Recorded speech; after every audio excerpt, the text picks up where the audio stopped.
Jimmy Eisenberg here with Investing for Beginners. First, let me say that this video is not intended as giving financial advice. I am not a licensed financial advisor. I am simply giving you the tools to get started with investing. I am not endorsing any financial company, nor am I recommending the purchase of any particular stocks, ETFs, or mutual funds. I will discuss with you the advantages and disadvantages of each, but do your own research before purchasing any investment. People can and do lose money. So step one would be probably the hardest step of all. Save $2,500. Now, maybe that's not hard for you, but many people think that money is just something to be spent, and so they spend it, and they never can get any money put aside to invest. So I tell them, once you save $2,500, come talk to me, and very few come talk to me. Okay, so you gotta save the $2,500. Now, why that amount? Well, because step two is to open a Roth IRA through a respectable investing company. And many of these companies require a minimum investment of $2,500. Now, maybe they're up to $5,000 now for their minimum investment. I don't know. But let's talk for a minute about a Roth IRA. IRA stands for an individual retirement account. So this is money that you're putting aside for the long-term future when you retire. And if you put money into a Roth IRA versus a traditional IRA, then the money that you pull out or take out when you retire someday is tax-free. You pay no taxes on it on a Roth IRA when you draw the money out someday when you're retired. So that's the advantage of getting into a Roth IRA versus a traditional IRA. Step three, fund your Roth IRA monthly by having automatic payments taken from your bank account. When I first started getting into this in the 1990s and got my first big job out of college, I immediately was sending $50 a month to a certain company for my future, for investing into my future. Okay, it was automatically taken out. When it's automatically taken out, you never see it. And so you're never looking at it and saying, my goodness, I want to spend that money on something else this month. You never have the opportunity to look at it. Knock on wood for just a minute. I wasn't automatically having it taken out when I first started investing. I was writing a check, but I was disciplined enough to do that. Okay, so and then later I got into where it was automatic. But my point is, if you have it automatically, a certain amount automatically taken out monthly, you never see that money, so you're never tempted to spend it. Just something to think about. It's kind of like my uncle said one time. He said, when you go to a store, don't put your wallet into the store. Don't take it in with you. Go into the store and just look around, shop around, and then you can say to yourself, if you really want to buy that, then you can go back and get your wallet and buy it. Otherwise, with your wallet right there, with money right there in your pocket, you're tempted to just spend it right then. Okay, so something to think about. All right, now a couple questions. What is the maximum amount I can put into a Roth IRA for 2026? These are questions you want to ask the internet because they change every year. You can't just put an unlimited amount of money into your Roth IRA. For 2026, the most you can put in is $7,500.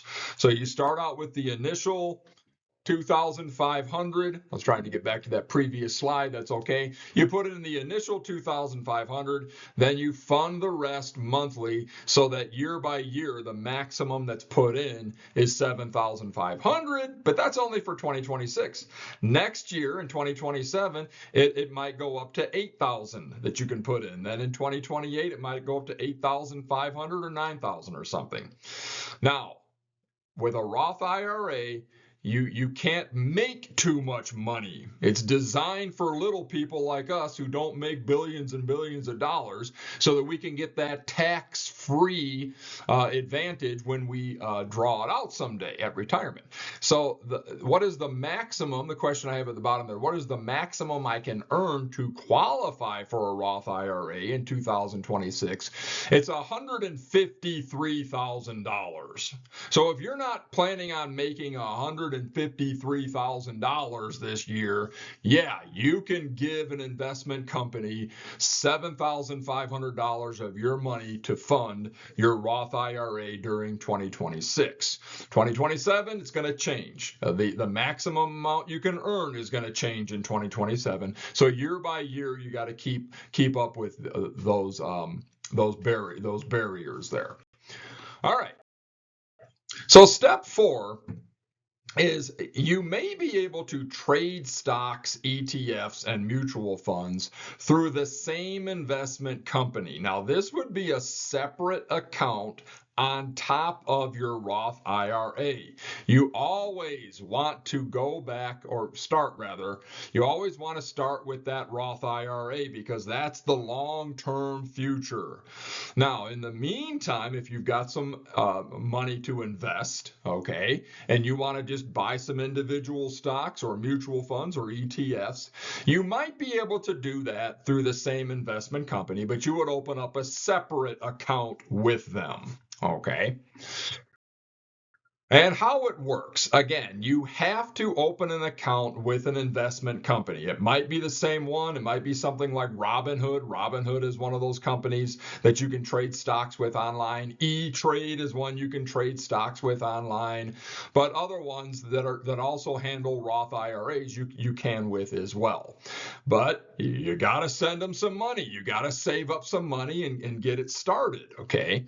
And again, that's one of the biggest problems. All right, people can't save that money because what are they doing? They're buying and buying and buying, thinking they got to have all this stuff in their lives, and so that's why they miss out on building wealth over time. All right, so in my opinion, this is my humble opinion, mutual funds and ETFs are your best options. If you want to get into trading or buying some stocks, okay, buy mutual funds and ETFs. Why? Because they are a collection of stocks.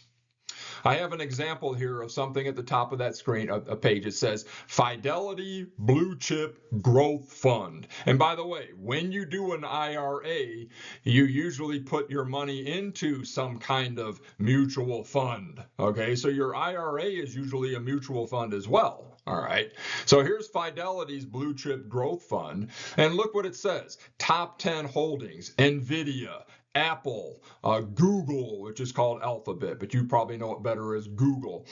Amazon, we buy stuff from Amazon, online a lot. Microsoft, Broadcom, then they have Meta. Meta is Facebook, if you didn't know that. And I didn't have enough room to list all 10, but again, my point is the Fidelity Blue Chip Growth Fund is made up of a whole bunch of companies. So why is that an advantage? Well, if NVIDIA, for instance, goes out of business, it doesn't mean that Apple and Google and Amazon are going to go out of business. Okay, and these things are also managed by professionals. So you're giving the money to an investment company when you buy this mutual fund, and there's people that work for that company to keep the fund going and to make a profit for you. Because if they don't make a profit, you're going to sell your fund and get out, and they're going to go out of business. So they have an incentive when the people that handle the mutual fund, they have an incentive to make it grow. That's how they make their money. So you might say it's a win-win for everybody. All right, when you think about that. All right, so that's why I say you're better off getting into mutual funds and ETFs. I'll tell you my story here. When I was in college, I won $400 from Reader's Digest. I guess I actually got paid because Reader's Digest had this section. Reader's Digest was a magazine back in the 80s. They probably are still being published today. But if you wrote a story for Reader's Digest, they would pay you $400. And so I wrote a little story. I got $400, and the stock market had just crashed at that time. And so I went to my economics teacher and said, what do you think I should buy a stock with $400 for? He recommended a mutual fund that I put that $400 into. Okay. Now, I did eventually sell the mutual fund, but in 5 years, the $400 grew to $800. And that's when I sold it, was 5 years later. I shouldn't have sold it. But what I did is I later did rebuy it. And I'm not going to tell you how much it's worth now. But the point is, it's grown over the years. And it was a mutual fund that grew over the years. $400 became a lot more than that over time. All right, over time. All right. Now, mutual funds can only be purchased through a financial company, okay, whereas ETFs can be purchased directly on the New York Stock Exchange. So if you're trying to work through E-Trade, you can't buy a mutual fund, but you can buy an ETF. Now, ETFs are essentially the same things. They're a collection of stocks. I have a little asterisk by that at the end on this screen because there might be other things than stocks that they're also buying with an ETF, okay? So I don't want to just say that it's only stocks. But here's an example again. You probably can't see the companies, but it says BNDS, which is an ETF. Their holdings list as of June 25th, 2026. And again, they've got a whole bunch of different companies that they're purchasing with your investment money, okay? Exchange traded funds, that's what ETF stands for. And you can trade them over the New York Stock Exchange as opposed to having to go through one of the financial companies, okay? All right. Investing in individual companies carries the greatest risk. So if you want to buy an individual stock, if you want to buy a stock in an individual company, it carries the greatest risk because if that one company goes south, all your money's lost with it. Okay. On the other hand, someone told me one time that if you had bought 100 shares of McDonald's back in the 1960s, just with 100 shares, I think it was $100. No, probably 100 shares. $100, you'd have $1 million by now. Okay. That's probably true. Okay. More than $1 million now, but he was telling me this back in the 1990s. So from the 1960s to the 1990s, 100 shares of McDonald's had apparently grown to a value of $1 million. Okay, but McDonald's is a company that grew. Companies often don't grow. So here's the rule of thumb when it comes to purchasing an individual company stock: never invest more than you are willing to lose. Okay? Never invest more than you are willing to lose. All right, investing is not a get-rich-quick scheme. It takes years for your money to grow. All right. It's kind of like the story of the tortoise and the hare. The hare thought he could just jump off of the starting gate in the race and take a nap along the way. And the tortoise just slowly crossed the starting gate and kept going and going and going and going. And when the race finally ended, he crossed the finish line before the hare.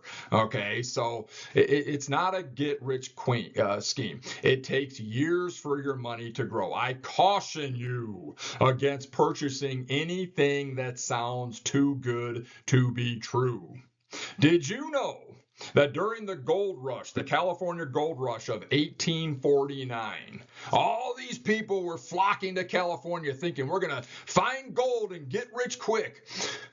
The man who made the most money during the California gold rush was the man that sold all of those miners pickets and shovels and panning material. Okay? He sold them the material. He made all the money. He made the most money in the gold rush. All right, something to think about. Something to think about. All right, so why don't more people invest their money? If it's such a good thing to be doing, and if you can build wealth over time, why don't more people do it? Because we Americans have a problem with something called consumption and instant gratification. We want that brand new car.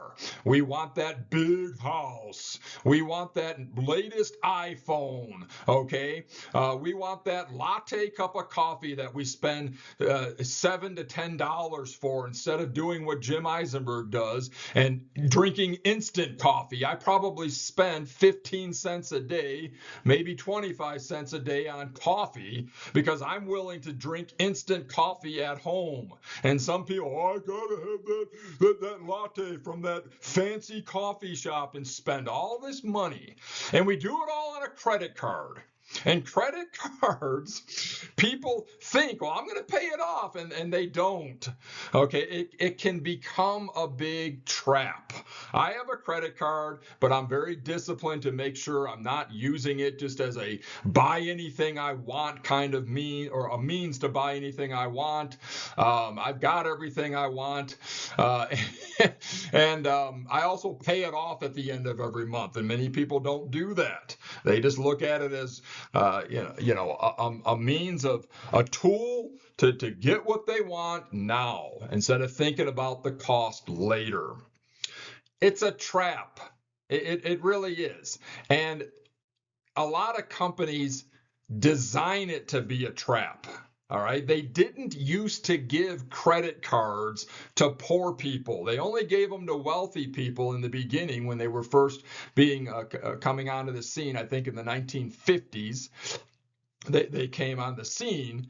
And only wealthier people got credit cards, because the banks knew that the wealthy people would pay off the balance on it. Okay, well, then it started dawning on them, why don't we give these credit cards to poor people, because they won't pay the balance, they'll pay the minimum amount, and we charge them interest. And even though they're paying the interest to us, they'll keep paying it, because of the joy and the craving of having to have something right now. Because they're so desperate to buy something, they'll keep buying and buying and buying, and they'll keep paying and paying the interest to us. And that's why credit cards are just given to anybody now. So, and even with fast food places, you couldn't use a credit card at a place like McDonald's for the longest time. You just had to pay cash. But then McDonald's realized, wait a minute, if people got a credit card in their hand, they'll upgrade to the super size. They'll buy that extra apple pie when we say to them, would you like to throw an apple pie on that? Because they'll look at their credit card and say, well, my credit card will pay for the apple pie. If they just had their wallet there to look in there and look at them and say, I don't have enough money to buy an apple pie, I'm not going to buy it, then they wouldn't be spending as much money at McDonald's.